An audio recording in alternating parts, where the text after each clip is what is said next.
Magluto tayo ng perfect na adobong mani. Ang gawin natin dito, una, syempre hugasan natin. Maglagay lang dito ng tubig. Hugas-hugasan natin ng ganito. Banlawan lang at i-drain at maglagay tayo ng kumukulong tubig. Ibabad lang natin to ng around 5 to 10 minutes para mas malutong ang kalalabasan natin ng ating mga mani. So, dito sa mainit na mantika ay maglagay na tayo dito ng ating bawang. Iprito lang natin ito hanggang sa mag-golden.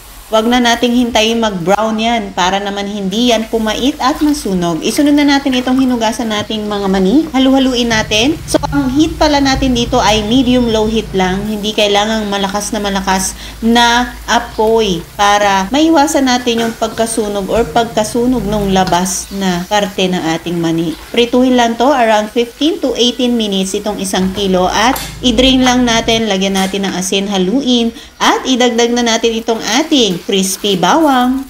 Ready na itong ating adobong mani. Ang sarap lang papakin. Enjoy!